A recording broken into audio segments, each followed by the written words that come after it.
Потому что хотел брату жизнь спасать. Он же мой брат.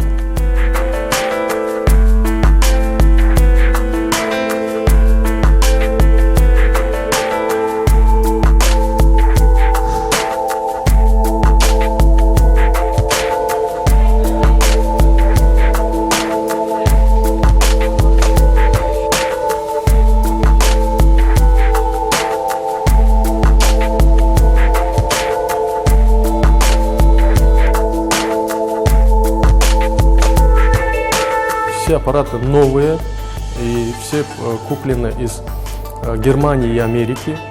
Они отвечают всем мировым стандартам.